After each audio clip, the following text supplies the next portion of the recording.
Hello friends, welcome to Triple S Study Solution. I am Shivangi Yadav और आज मैं आपको रूट्स ऑफ ड्रग एडमिनिस्ट्रेशन के बारे में बताऊंगी।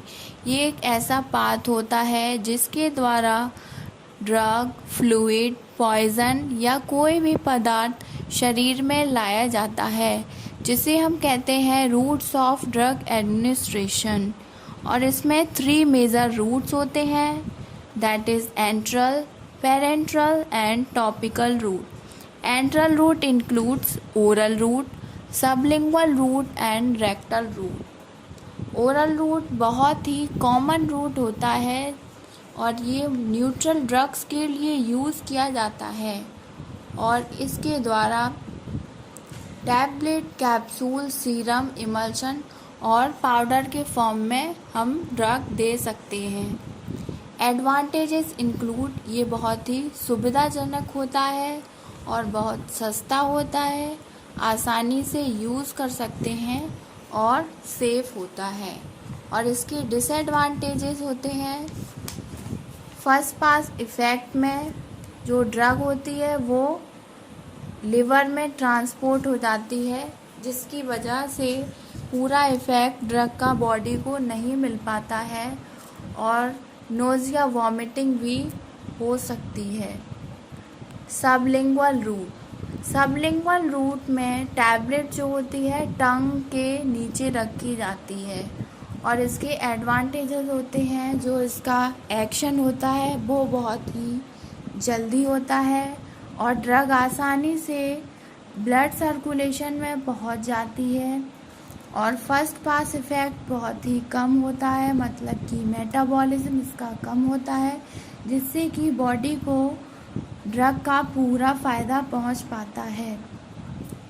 अगर पेशेंट को कोई भी परेशानी होती है तो वो ड्रग को स्पिट आउट कर सकता है, मतलब बाहर निकाल सकता है।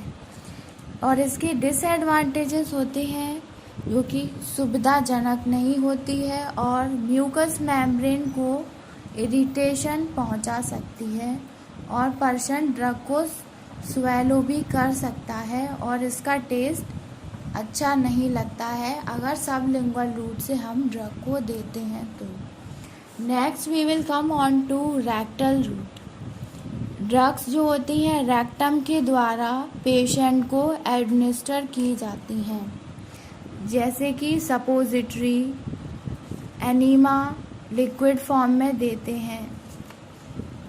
और इसके एडवांटेजेस होते हैं, ये रूट अनकॉन्शियस पेशेंट और अनकोऑपरेटिव पेशेंट के लिए प्रेफर किया जाता है और इस रूट के द्वारा नोज़िया, वॉमिटिंग नहीं होती है और ड्रग एंजाइम्स के द्वारा डिस्ट्रॉय नहीं हो पाती है। और ये रूट तब प्रेफर किया जाता है जब ड्रग इरिटेंट होती है, if not able to taken by sublingual और ओरल रूट। डिसएडवांटेजेस होते हैं, ये रूट पेशेंट के द्वारा जनरली एक्सेप्टेबल नहीं होती है, मतलब कि आसानी से नहीं एक्सेप्ट करते हैं और एम्बैरेसिंग भी होती है।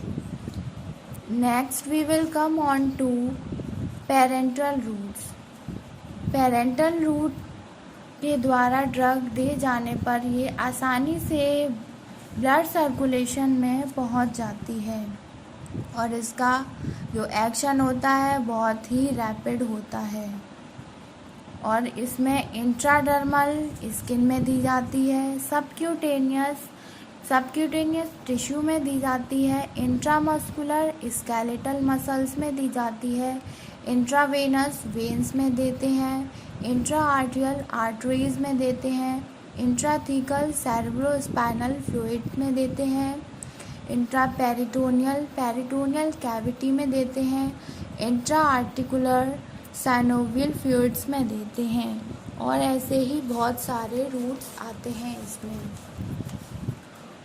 मोस्टली इंट्राडर्मल जो कि 10 to 15 डिग्री एंगल पर देते हैं, इंट्रावेनस 25 डिग्री पर देते हैं, सबक्यूटेनियस 45 डिग्री पर एंड इंट्रामस्कुलर 90 डिग्री पर दिए जाते हैं, as you can see in this picture. Next we will come on to topical route. Topical routes में ड्रग डायरेक्टली स्किन पर अप्लाई की जाती हैं in the form of balm, oil, ointment, antiseptic cream, lotion और powder. इसमें transdermal patches आते हैं, जो कि पैचेस में ड्रग्स होता है जो कि स्किन पर अप्लाई किया जाता है। फॉर एग्ज़ाम्पल नाइट्रोग्लिसरीन एंजाइना के लिए देते हैं, स्कोपोलामीन मोशन सिकनेस के लिए देते हैं, और कंजक्टिवल आता है जिसमें आई ड्रॉप्स और ऑइंटमेंट दिए जाते हैं। For example sulfacetamide and gentamicin. I hope आपको ये वीडियो अच्छी लगी होगी, so please like and subscribe our channel. Thank you.